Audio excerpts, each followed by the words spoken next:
प्रिय दोस्तों, नमस्कार। पितर पितर पक्ष का जो समय होता है, श्राद्ध का जो समय होता है, ये कितना ज़रूरी है, क्या है पितरों का श्राद्ध, श्राद्ध का महत्व क्या है और हम जो कर्म कांड करते हैं इसका महत्व क्या है। देखिए, खासतौर से भारतीय परंपरा में आप जैसे भी अभी हैं, हम जैसे भी हैं अभी, मैं हूँ, आप हो, कोई और भी हो, जिसने भी ये शरीर लिया है, मैं लिए हूँ, आप लिए हैं, सभी शरीर में तो हैं ही। शारीरिक रूप से आप जैसे भी हैं, किसी न किसी की वजह से हैं। तो मातृ ऋण पितृ ऋण ये रहता है, हर व्यक्ति के ऊपर रहता है। खास तौर से भारतीय परंपरा में इसको बहुत बल दिया गया। इसका मतलब सीधा सा ये है कि जिनकी वजह से हम आए हैं, कहीं ना कहीं उनका योगदान रहा है हमारे ऊपर, उसके लिए हम कुछ करें। हमारे ऊपर जो वो कर्जा है, वो ऋण है, उसको भी हम चुकाएं। हमारा ये मतलब हमने हर किसी के प्रति अपनी संवेदना व्यक्त की है, हर किसी के प्रति, वो धरती हो, आकाश हो, पृथ्वी हो, ईश्वर हो, सबके प्रति, माता पिता भाई बहन दादा दादी सबके प्रति। और यही खूबसूरती है, इसी में आता है ये श्राद्ध, पितरों का श्राद्ध। आपका ये जो शरीर है, निश्चित रूप से आपके पितरों का योगदान है इसमें। पितर यानी आपके पूर्वज, उनका योगदान है, तभी आप यहाँ पे हैं। हम जैसे भी हैं, कहीं ना कहीं उनका योगदान है। यद्यपि मनुष्य कहीं भी जन्म ले सकता है, इससे कोई फर्क नहीं पड़ता, लेकिन हमारा धन्यवाद का एक भाव है उनके प्रति, जिसको हम व्यक्त करते हैं। ये जो समय चल रहा है भारत में, अभी पितर पक्ष के रूप में मनाया जाता है, उसमें हम श्राद्ध करते हैं। श्राद्ध का मतलब हम कौए को खिलाते हैं, पिंड बनाते हैं, पिंड का दान करते हैं, कई सारे कर्मकांड रहते हैं।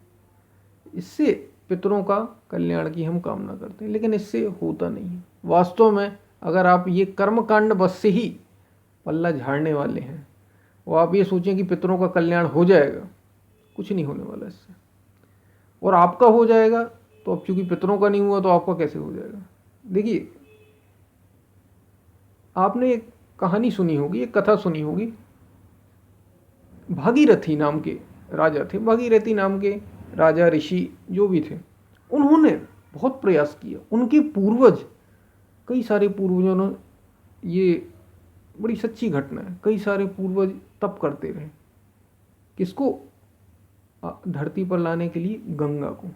गंगा जो आपको निर्मल कर दे, पवित्र कर दे। हम गंगा जाते हैं, सभी जाते हैं जिनके माता पिता में से कोई या उनके पूर्वज शरीर छोड़ देते हैं, तो जगह जगह प्रयागराज जाते हैं, हरिद्वार जाते हैं, ऐसी जगहों जगहों पर जाते हैं ताकि उन्हें आगे का रास्ता मिल सके।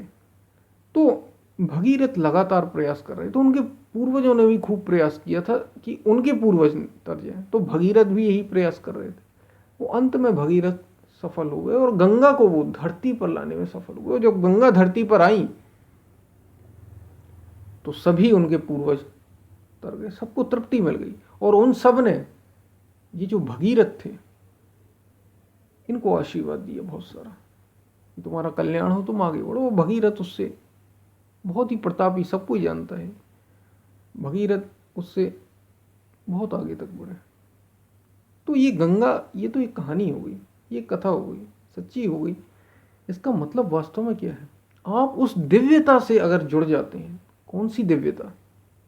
जो भीतर आपके मौजूद है, जिसको आत्मा कहा गया, जिसको भगवान कहा गया है, ईश्वर कहा गया है, सब बातें एक ही है, कुल मिला के उस एक से बात है। उससे अगर जुड़ जाए, जो सर्वत्र व्याप्त है, उसको लाने में सफल हो गए थे भागीरथ। तो सभी पे आपने सुना होगा, सबने साधना की थी, तब जाके भगीरथ अंतिम थे। तो भगीरथ भी उसमें लगे हुए थे, और वो गंगा, वो दिव्यता उतरी भगीरथ के अंदर।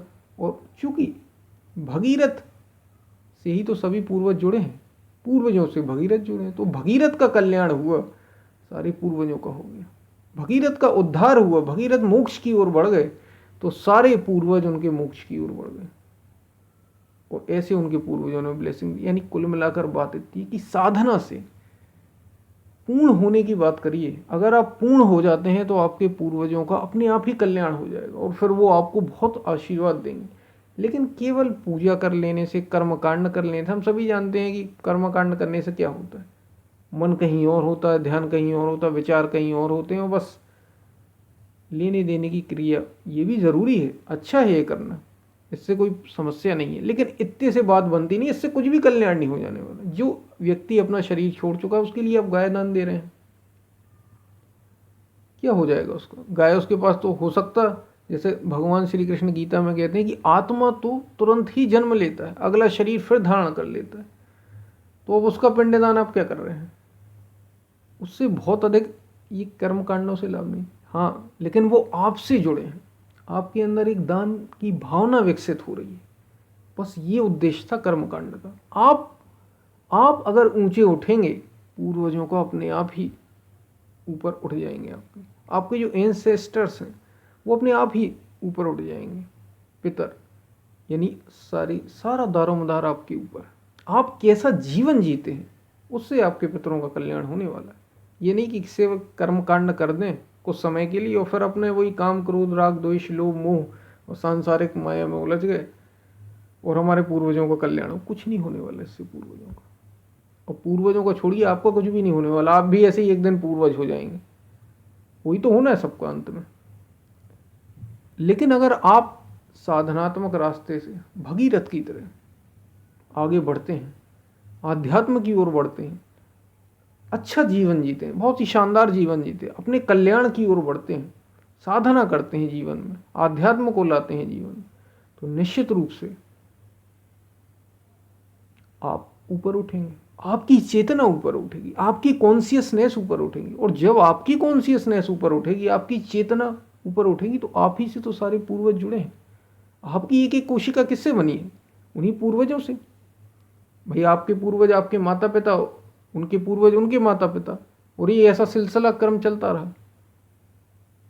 तो अगर एक का कल्याण हो गया, एक अगर सही रास्ते पर बढ़ गया, एक अगर उस परमात्मा से जुड़ गया, तो सभी उससे जुड़ गए, तो सभी का कल्याण हो गया।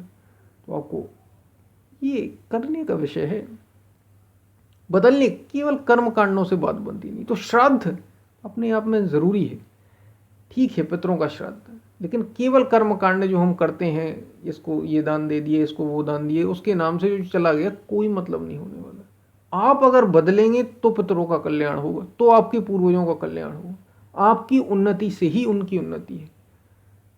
जैसे जब आपके माता पिता थे तो आप भी उन्नत थे, तो आप उसी अनुसार आगे बढ़ पाए। तो अब वे नहीं हैं, तो आपकी उन्नति से ही तो उनकी उन्नति, क्योंकि वे हमसे जुड़े ही हुए हैं। जैसा भागीरथ के जीवन में ही आता है, ये तो हमसे जुड़े ही हुए हैं।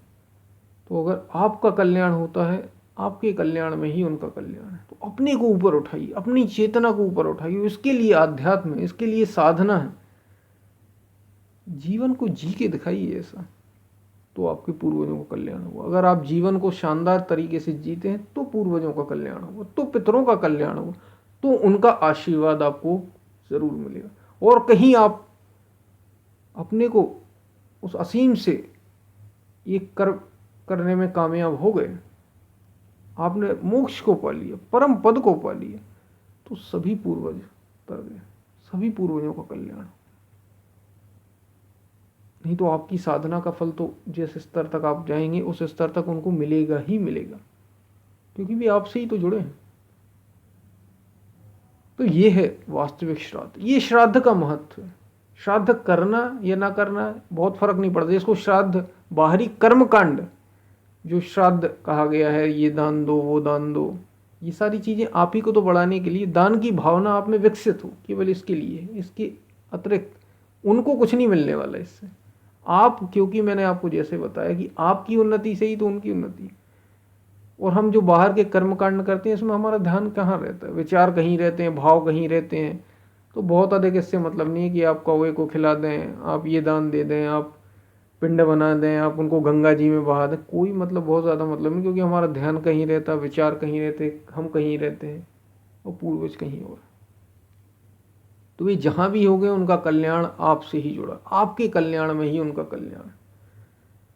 तो अपने को ऊपर उठाइए, अपनी उन्नति करिए, साधना से, ध्यान से, भजन से। उसी के लिए तो है ये सब। बड़े भाग्य मानस तन पावा, बड़े भाग्य से ये मनुष्य का शरीर है। तो अपना कल्याण करिए। आपके कल्याण में ही आपके पितरों का, पूर्वजों का कल्याण है। और कर्मकांड उसकी बहुत बाहरी विधि, बहुत बाहरी तरीका है। ये तरीका है बहुत बाहर का तरीका। साधना से, भीतर के तरीके से, और आप प्रबल रूप से उनके कल्याण के लिए कर सकते हैं। और अगर आपने अपना कल्याण कर लिया तो सबका हो जाएगा। आपका मोक्ष हो गया तो सबका हो जाएगा, फिर आपको चिंता करने की ज़रूरत नहीं है। तो आपसे ही सब जुड़े, सब आपकी ओर ही देख रहे हैं।